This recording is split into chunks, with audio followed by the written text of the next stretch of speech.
Good afternoon and welcome inside of our Scranton Wilkes-Barre studios here at PNC Field as we are set to make some sports history Northeast PA style. We are going to honor the greatest of the great, the best of the best through all three regimes that have come through Northeast PA and modern pro baseball history. We will honor the top Red Baron of all time, the top Scranton Wilkes-Barre Yankee of all time, and of course the modern incarnation, your very own Scranton Wilkes-Barre RailRiders. My name is John Sadak. I'm joined by an esteemed panel of guests, SWB analysts, and Donnie Collins of the Scranton Times-Tribune, who served on this year's selection committee.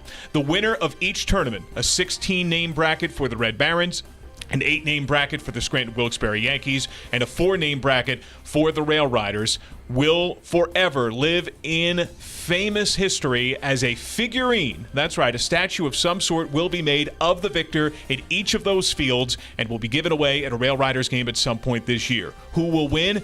You will decide via social media, Facebook, Twitter, Instagram, and online through the RailRiders website at swbrailriders.com. Of course, there were many names, and certainly in the Red Barons era, that is the longest length of history, hence the biggest tournament with 16 different men cracking the field. Some notable names had to be left off. The selection committee has just wrapped things up, and we are now set to reveal the number one overall seed in the Red Barons bracket. And that number one seed, who achieved great success both here in Northeast Pennsylvania and beyond in the big leagues, Chase Utley.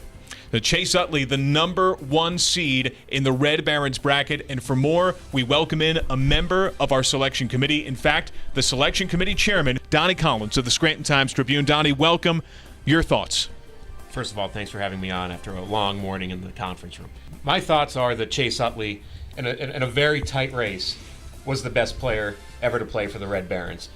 In 2002, when the Red Barons won 92 games, a franchise record, he was the man in the middle of the lineup, the doubles hitter, the guy driving in a lot of the runs, and that was his first AAA season. He got better from there. In 2003, he had a big season. He carried the Red Barons that year, actually, to pretty big heights. I mean, I believe his winning percentage when he was in the lineup with the Red Barons was about .750. So that team was winning a lot of games because of Chase Utley in the lineup, and that was not a team that made the playoffs. The question becomes, who does Utley face? That is not a matchup that I would want to have in the first round. We're going to go blast from the past. Keith Miller, the all-star on the first ever Red Barons team, probably the best player on that squad.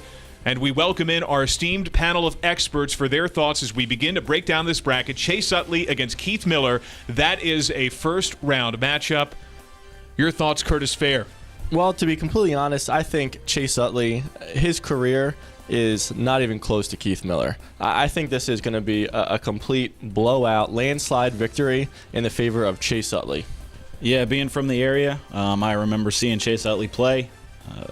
Phenomenal talent, and I don't think this is even close.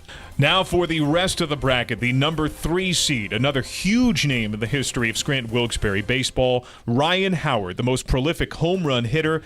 He was here for a decent amount of time and went on to great big league success with the Philadelphia Phillies. He will be taking on the 14 seed John Zuber, a 3-time All-Star, longtime fan favorite, and a man who could get a lot of votes out of the bottom tier of this year's bracket. As for the 4 seed, Shane Victorino had an MVP-like season here with the Scranton Wilkes-Barre club. Of course, had outstanding World Series success this year with the Boston Red Sox. He will be taking on the 13 seed Floyd Rayford, a fan favorite in the inaugural season, known as a great guy and a name that still lives on in many ways with baseball fans in Northeast PA. The 5 seed will be Jimmy Rollins, terrific player in 2011, went on to become an all-star and a longtime Philly. He has been the face of the franchise in so many ways for the big club. He will be taking on a 12 seed Mickey Morandini, fan favorite, good player, great name as well. What will happen with Jimmy Rollins and Mickey Morandini, Lockhorns? You will decide that. The 6th seed, you knew the name would be on here. He checks in at 6th, Greg Legg, a star in the early years who has stayed in the area. He is still in the Phillies organization, coaching most recently with low Class A Lakewood, and was a big part of the big reveal for the RailRiders' new name and branding. This is a tough matchup because he'll take on perhaps the best catcher of the Red Barons era, Mike Lieberthal, longtime Philly, pretty darn good for the Red Barons as well, and was here for multiple years. Keep in mind there are multiple criteria that were used in selecting and seeding these players. The 7 seed, much like the 6, Greg Legg, a man with ties to the region. Andy Ashby, a star like Legg, who stayed in this region but had big league success with other organizations. He will be taking on the 10 seed Jay Baller, the closer on the 1992 team. Everybody remembers Jay Baller, and with a name like that, he might get some votes from kids who never saw him play either.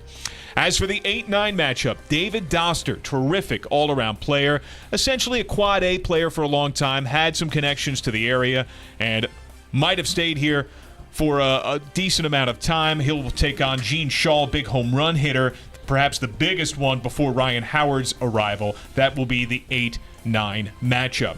Moving on, we now check in on the Scranton-Wilkes-Barre Yankees bracket, and certainly that's where rehabbers could come into play when you're dealing with the Yankees in the RailRiders era. But for the number 1 overall seed in the Scranton-Wilkes-Barre Yankees bracket, a man who's had big league success but was here as a minor leaguer, Shelley Duncan, the most prolific home run hitter among Yankees draft picks in the last decade. Shelley Duncan has had MVP success. He most recently was with the Durham Bulls last year, still playing in the IL, and is still a beloved figure in Northeast Pennsylvania. We once again turn to the Tournament Selection Committee Chairman, Mr. Donnie Collins, for commentary. The number 1 seed, Shelley Duncan. Your thoughts? That was an easy one. If you want to break it into Red Barons, Yankees, and RailRiders and pick the number 1 seed from each, I think that the one you put in ink is the Yankees with Shelley Duncan. That was a big season in 2007, 2008 when fans were coming through the turnstiles and droves here, and a lot of them were coming to see Shelley because he hit the most majestic home runs you'd see. For a right-handed hitter, he'd be challenging the mountain out there. He still owns the single-season home run record. He'd approach 100 RBIs every year. Let's break it down as we welcome in our SWB analyst. The 1-8 matchup as Shelley Duncan will take on Austin Jackson. So I think this is another matchup similar to the Red Barons, that Shelley Duncan landslide victory over Austin Jackson. Number 1 seed again, guys, he's there for a reason. I think he takes the win here. Shelley Duncan, I mean, obviously you heard the ovation when he came back with Durham this year. I don't think it's going to be close. I think it should be a closer vote, as if Austin Jackson wasn't traded for Curtis Granderson and was the Yankees center fielder right now, might be a different story. The 2 seed in the SWB Yankees field, a man that you could make a case for, could be a high seed in 2 different tournaments. The manager, Dave Miley, who achieved outstanding success, including a Governor's Cup championship with the Scranton-Wilkes-Barre Yankees. He will take on a 7 seed who built up victories over many years, Kei Agawa. In the 3-6 matchup, Ivan Nova will take the 3 seed, and he will take on Brett Gardner. This is an outstanding matchup of rising young talent that has made impact in the Bronx. He will take on Brett Gardner. In the 4-5 matchup, an outstanding closer, the saves record holder for a single season, Jonathan Abaladejo, will take on a rehab assignment, one of the greatest rehab games in the history of the franchise, perhaps the best. Cops were atop horseback. It was not Wade Boggs celebrating a World Series. It was instead to see the Rocket Man, Roger Clemens, pitch right here in Northeast Pennsylvania. We move on now to the RailRiders bracket. This is the most recent one. The names stand out certainly all the more at the top of the list, but keep in mind that 73 different men played for the RailRiders in the 2013 season. The 1 seed, no surprise at all, the captain, Derek Jeter. This is a contest with who resonates with the fans. And Jeter gets on this list as a rehab guy because he resonated with the fans. The Clemens game was a big deal. So, I mean, we had people up in the parking lot at the movie theater looking down on that. You didn't have that for Jeter, but you had Jeter for almost a week the first time, and then he comes back later in the season and he's there for a couple of games. And he played well, and he interacted with the fans well, and I think that, yeah, you can make a case that Derek Jeter was the face of the RailRiders last season, so he deserves that number 1 seed. The 2 seed is Curtis Granderson, a name mentioned before, involved in the Austin Jackson trade with the Detroit Tigers, a philanthropist of the baseball world who is as giving and kind as he is prosperous and successful on the field of play. Granderson's competition will be another man who does a lot in the community, J.R. Murphy, who burst onto the scene, a ranked prospect at the catching spot, but overshadowed by men like Austin Romine entering the season. So there you have it, 3 brackets, 3 champions will be decided, and 1 man from each will live forever as the greatest of his era. Red Baron, Yankee, Rail Rider. Who will it be? You will decide. Go to Facebook, go to Twitter, go online to SWBRailRiders.com. Many thanks to our tournament selection committee and our esteemed analysts for their input today. You will make the ultimate decision. We'll see you online.